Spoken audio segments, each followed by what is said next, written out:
Hello, everybody. You with Anthony Brogdon on Strong Inspiration once again. And I got a man on this channel. I'm telling you, I couldn't sleep last night. You've heard me say I couldn't sleep last night, but it's another one of them. I couldn't sleep again because I was so excited when my man said he was coming on my channel. And here he is. He's got an amazing story in his town of what Black folks are doing today to celebrate the Emancipation Proclamation in their city and in their region, because that white man had to let them slaves go free. I don't know to clear his conscience, but check it out. The white man we talking about became the president of the United States. Ain't that something? He had slaves. This is what I do with Strong Inspirations. I find these people to tell these stories and I let them tell it. I come up with a question or two. My friends, I'm so excited you and watching me once again. But you know what I want you to do? I want you to hit that subscribe button. Boom. That's all you got to do. Hit it. It don't give you no information. It just let me know you're watching. I want you to like this video. My man, I had a long conversation with him on the telephone. He telling me all the stuff. I said, man, you ain't got to tell me no more. Wait till we get on the interview. And I was blown away. I want you to hit the notifications bell. When I put videos up, you get notified. And I'm doing 4 or 5 videos up a week, as you know, my friends. And then I want you to tell somebody about Strong Inspirations. Check it out. You hear these stories, a lot of people saying, Black people don't keep that history alive. We don't do this, we don't do that, we don't know. Here it is, straight no chaser. I'm finding these interesting people like this man right here, you'll see. And I let them tell a story. The other thing is just a couple things on a personal note, my friends. And you know I'm about to tell you, it's my commercial. I got a commercial on my channel. I want you to watch my movie. I'm a filmmaker. It's called Business in the Black, The Rise of Black Business in America, 1800 to 1960. I cover how slaves went to college. You got to start there when you talk about business because they got to know something. They got to know some education, reading, writing, how to do them contracts and things. Slaves who own businesses. Black millionaires in the 1800s. I name names in my documentary. I want you, it's streaming on Amazon. I also want you, because I'm so proficient in my game, I'm so committed to my game on this Black history that I even wrote a book about it. It's called Black Business Book. Now, the book got over 200 facts. How about this?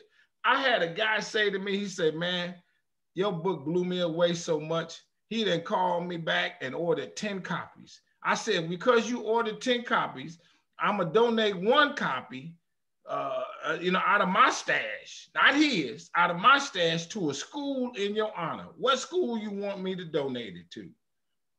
And he told me. I sent it to the school. This is what I do. People got to know this information, man. And it's amazing. It's over 200 facts. And the book is relatively inexpensive. I don't tell the price, but you'll be shocked when you go to my website, which is businessintheblack.net. See, the movie came first, and I named the website in honor of the movie. And so the book is sold on that website, businessintheblack.net. Come on and get yours. Now, my man, he's sitting there, he patiently waiting, and I got one more thing to say before I let him come on and tell a story, and that is, you hear me use this word strong a lot. Strong stands for strength, tenacity, resilience, and a sense of oneness, nobility, and grace. I got a strong brother on my channel right now. That's my introduction. Come on, young man, tell us your name and where you from and what you do. My name is Frank Washington. I'm a pastor of a church in New Way Community Church of God in Christ in Clarksville, Tennessee. I'm also the director of the Clarksville Community Black History Council. I'm the second vice for the Clarksville branch of the NAACP. and a couple other things. I know. Let me ask you this. Now, I'm going to talk about you personally just for 30 seconds here, so to speak. Okay. Are you from that town? No, I'm not. I retired out of the Army in 1997, and we decided to stay here. I'm from a place called Helena, Arkansas. Oh, really? Now, where's Clarksville, Tennessee at? Where is that at? It is about 47 miles northwest of Nashville, Tennessee. I'm about 4 miles from the Tennessee-Kentucky line, state line. So you would be considered like a suburb of Nashville?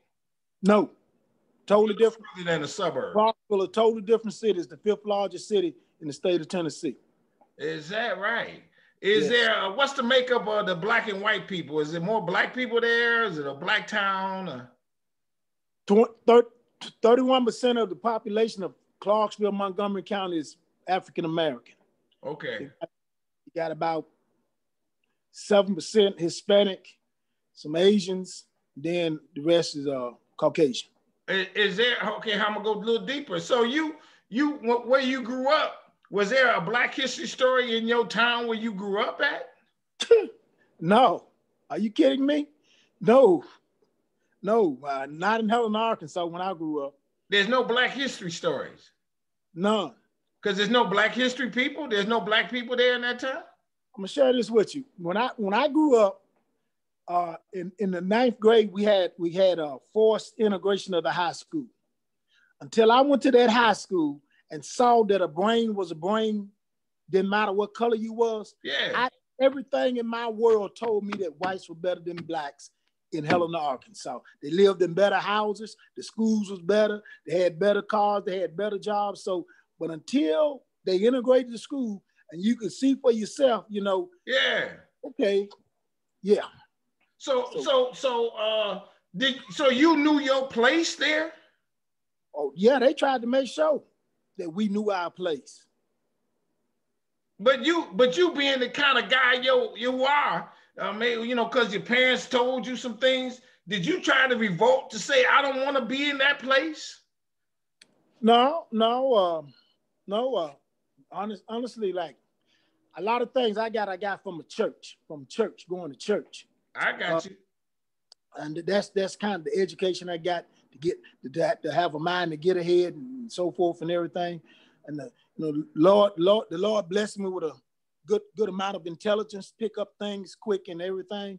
And so I began to see differences. And I don't know. I guess maybe I was just a born radical because I'm like I wasn't having it. Okay, how about this? If you don't mind asking, what did your mom and dad do? How did they deal with that society? My dad was a mill worker, and my mom was a homemaker, and they really didn't deal into really that much. Wasn't like politically motivated and everything. Yeah. Did tell us to get go to school, try to get a good education so we could get ahead and everything.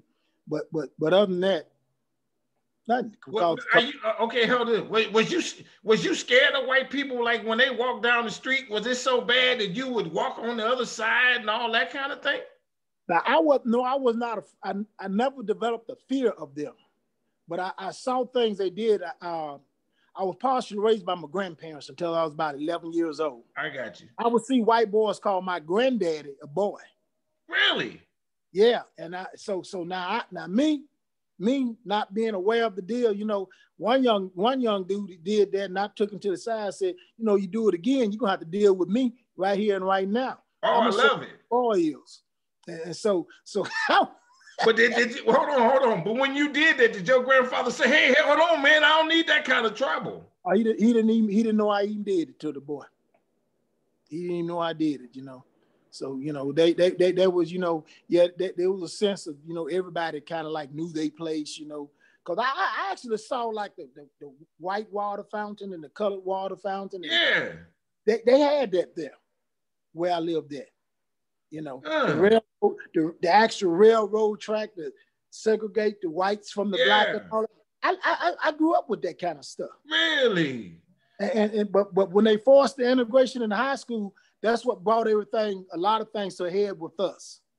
I tell you this, our first year football team, it was a team and a half because blood was shed every day in practice. Oh, you talking about this? You talking about among the blacks and the whites? That's right. On the same team. That's right. And hey, yeah, you I got nobody to motivate you to prove who was the best at what.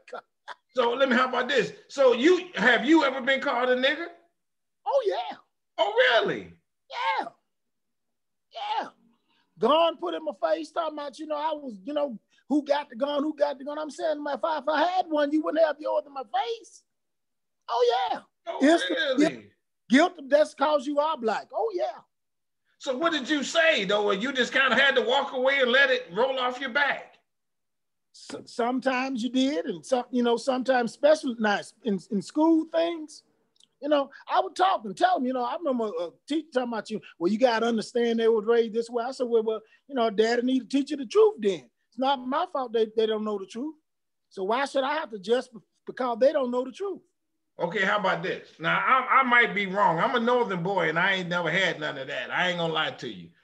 But to me, I'm thinking if a white guy call me or a young guy call me a nigga, I might look at him and say, how you know, man? I might make more money than you. I'm smarter than you. So you just got it wrong, and I'm not upset.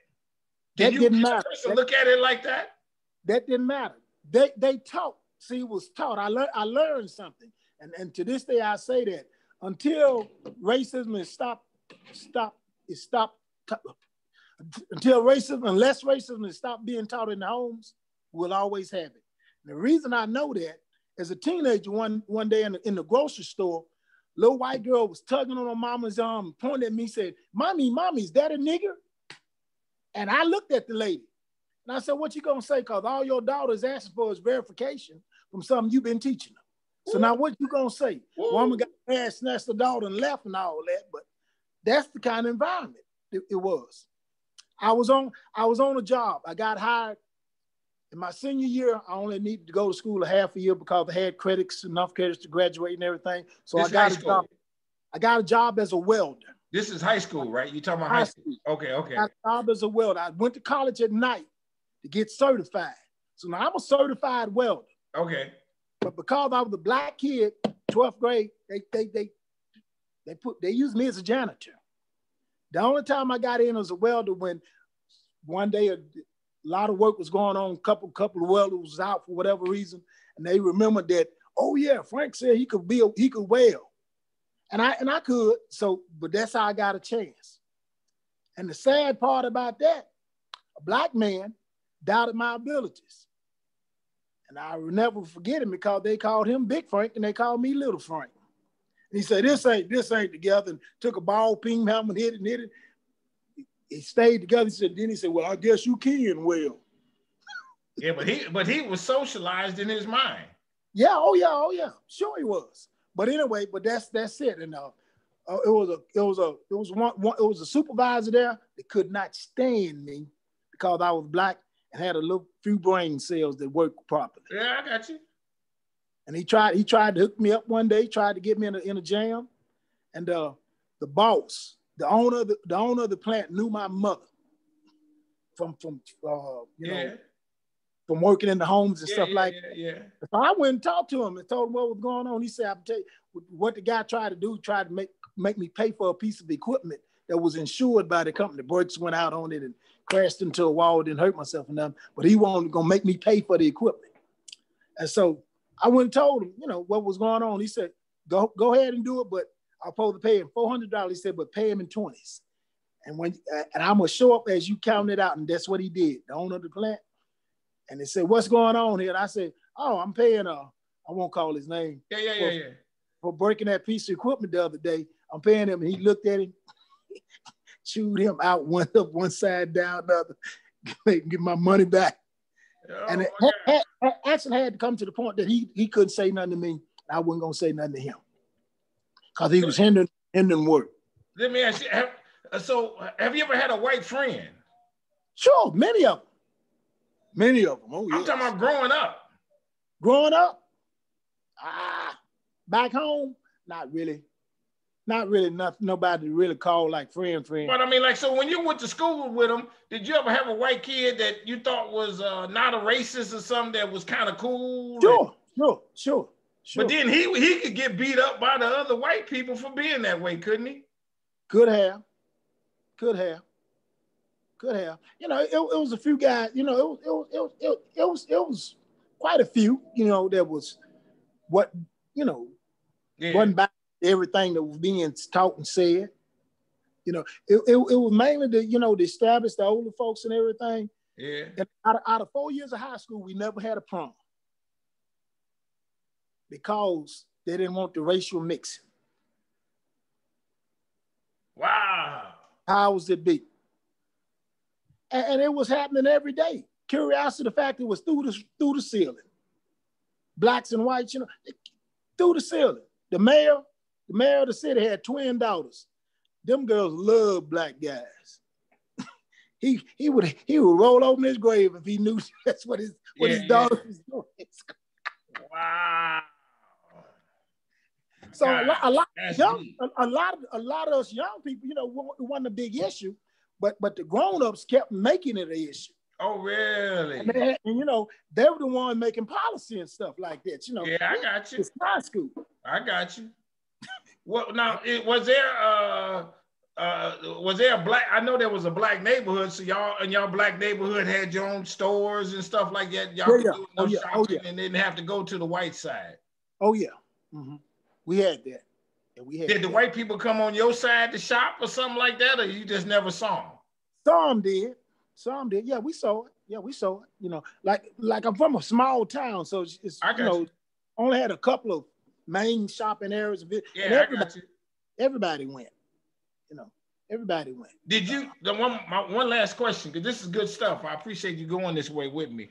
Did you know that you couldn't go on another side of town and not be there at dark because something could happen? You know what I'm saying? Could you go on the white side of town and say, hold on, I got to get out of here before 6 o'clock? Did you ever have that kind of feeling? Well, you knew something was up when you see a guy in the back of his truck, you see his gun and a little hoodie. So you knew something was up. Hold on, he was a KKK. He had a hoodie in his truck. And that's open in the back of the truck, gun rack, hoodie on the gun rack. See it? Saw a lot of times. So you saw KKK? Sure. Yeah. Did they scare you when you saw them and you ran? No.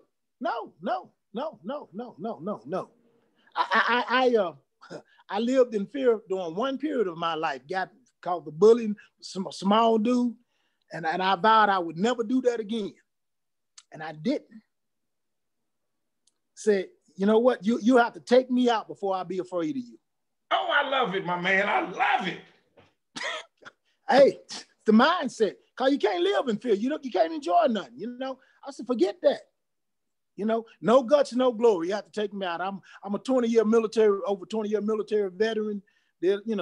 Combat recruiting. Yeah. This, that, other. So, mindset definitely solid now.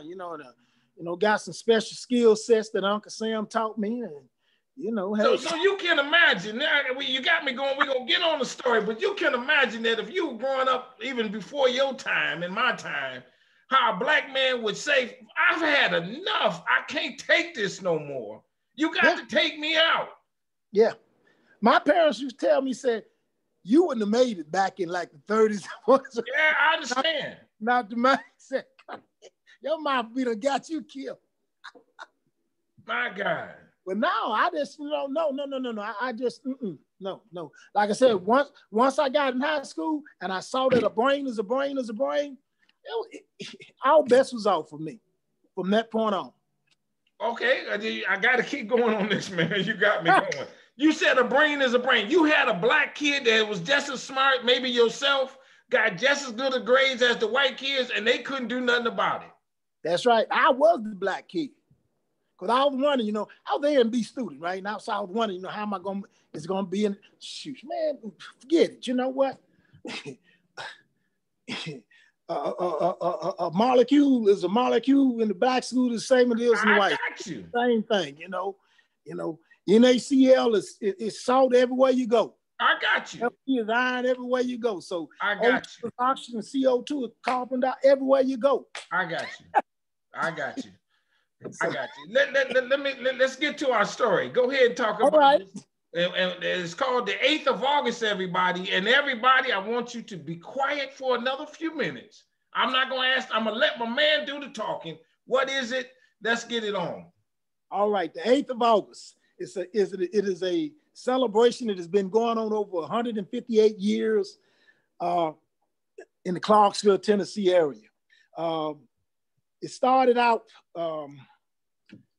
it started out as well, first off, I'll tell you the significance of it. It was recognized, emancipation in most states is June 19th, called Juneteenth, because of slavery was abolished in Texas. In Tennessee and Kentucky, 8 months after, January 1st, 1863, on 8th of August, 1863, the former Tennessee military governor and later President Andrew Johnson released his 10 slaves. He freed his 10 slaves. And so when he freed his 10 slaves, one of his former slaves, Sam, a man named Sam Johnson, because they carried the slave owner's last name, surnames, had a celebration, and Andrew Johnson himself attended that first celebration. So, and that added greatly to the significance of it, because he was, in a sense, giving his blessings to them celebrating their freedom. And it's been going on ever since. Back in the 30s, 40s, people used to shut down everything. I mean, for the weekend, that 8th of August weekend, everything was shut down. Black folks didn't go to work. I had a former pastor of mine told me, he said, his boss told him, said, as long as you don't kill yourself, I can get you out of anything else. I got you. Over the weekend. And they would celebrate. It was like a celebration and a homecoming. Relatives that had left come back home, and they, picnic, barbecue, grill, street parties from all day long to the sun went down. When we first started celebrating here, we went to about 9, 10 o'clock at night, street lights out and everything. That's a block party. All kind of entertainment, singers, dancers, poets, whatever talent somebody had and they want to share with it, come and do it. And it was all just to get together and to enjoy one another and to celebrate, the freedoms that we do have, and to educate ourselves on those freedoms and other things that was going on. Most time we always try to make sure we have something health related going on, because the high blood pressure, diabetes, and things. I got you. Just getting people educated on being able to take care of yourself. This year the push is COVID vaccinations. Right. This year we're gonna be celebrating on the 6th, the 7th, and the 8th. We're gonna first day, the 6th is gonna start out with a parade. Right. Then come back for the block party that Friday night. That Saturday is gonna be the celebratory part where groups come in, talents, singing, dancing, whatever. I got you. And Sunday be the inspiration. And we're gonna have a worship service at 4 o'clock at one of the churches in town, Greater Missionary. The host pastor be Pastor Willie Freeman. I got you. And so that's what that's about. Another key point to know, in 2007, Governor Phil Bredesen passed legislation officially acknowledging the 8th of August as Emancipation Day in Tennessee. So we push for that, because we didn't want people to think it was just somebody picked out a stride to have. No, this is official in the state of Tennessee and also in Kentucky. In Kentucky, Russellville, Kentucky has the largest celebration of 8th of August in the state of Kentucky right now.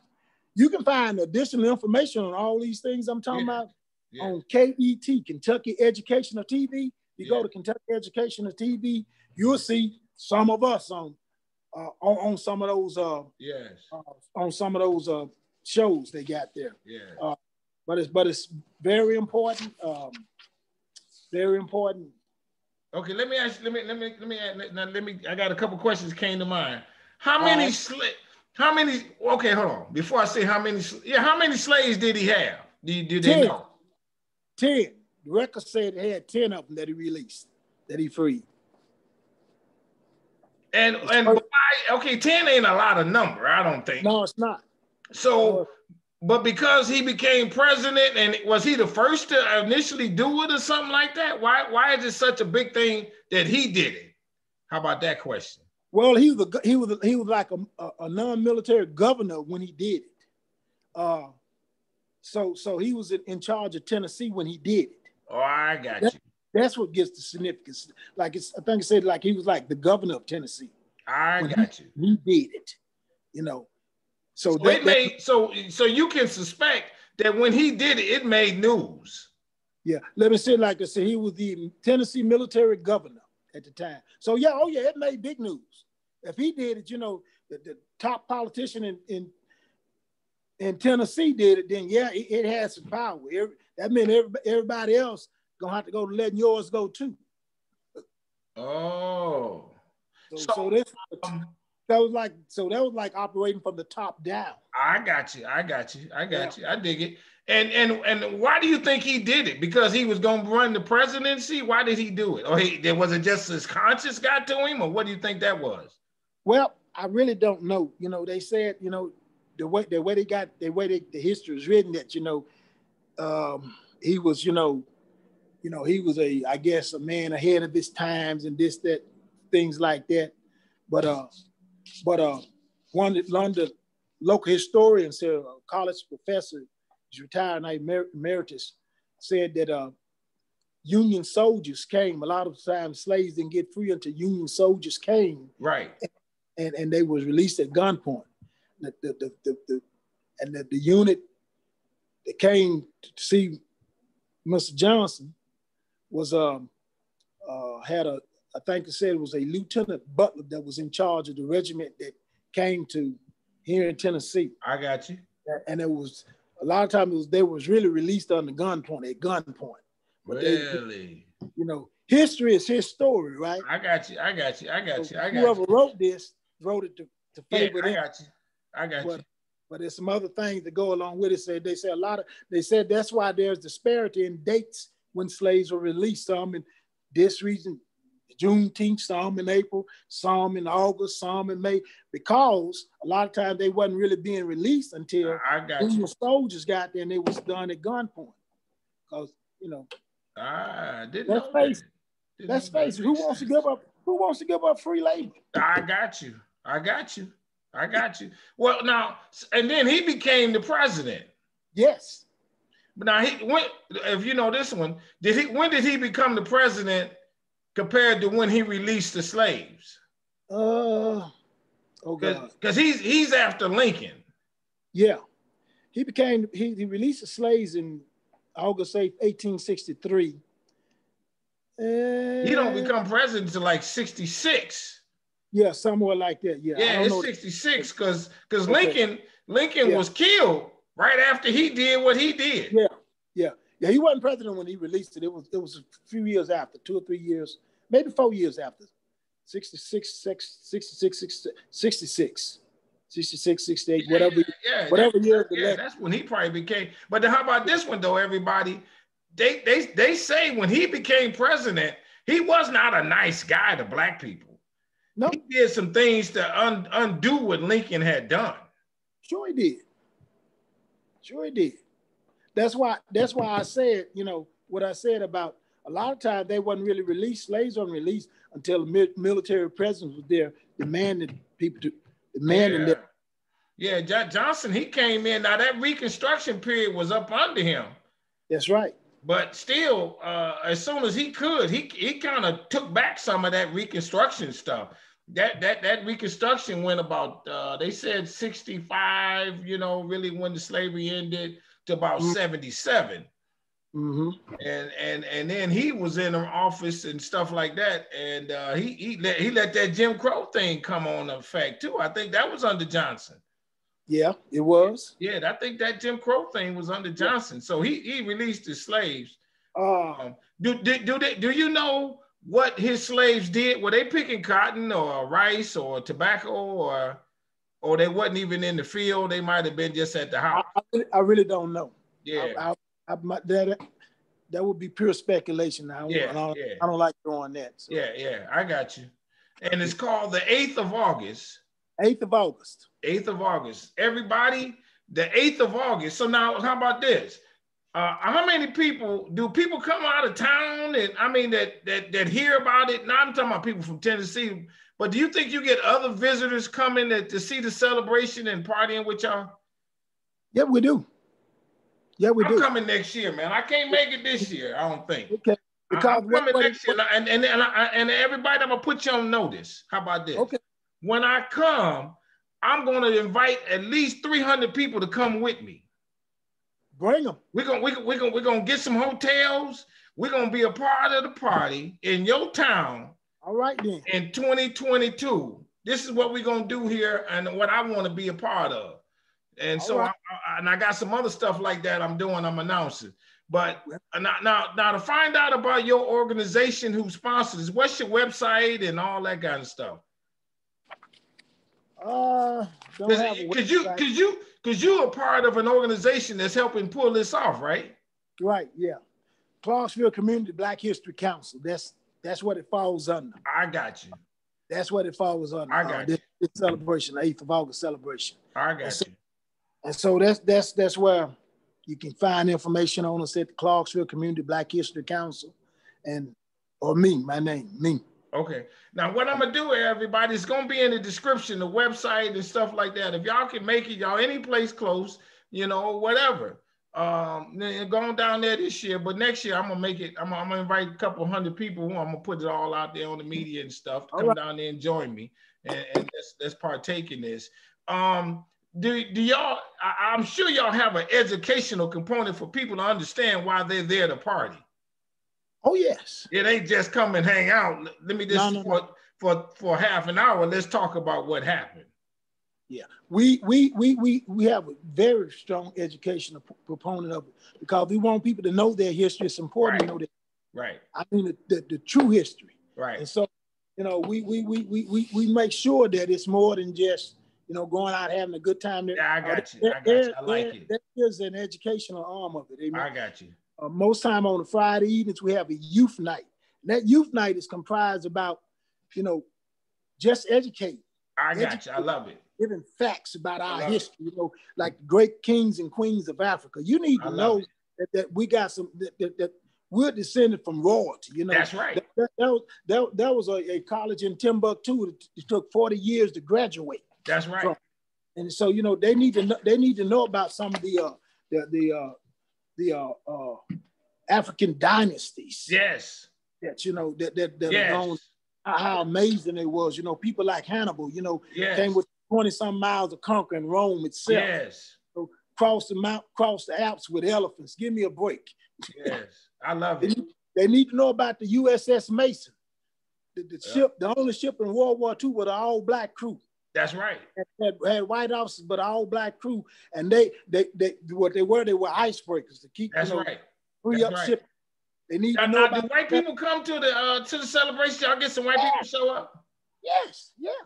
Yeah, okay. We're trying to unify things. I got you. I love it. As a people, we need to be together. The Bible says. I got one more question to cop in mind. Where was Johnson's plantation at? The place is called the Hermitage, right outside of Nashville, Tennessee. It's outside Nashville. So how far is that maybe from Clarkston, where you are, do you think? About 40-some miles. The way his plantation was too? Mm-hmm. Okay. Mm-hmm. Yeah. Everybody, I told you it was going to blow your mind. It's called the 8th of August. I never heard of it till somebody just said, hey, man, you need to look into this. And here we are. I got the man to tell you the story and a little bit more about himself growing up. This is what we do with Strong Inspiration. Is there a question that I have not asked you?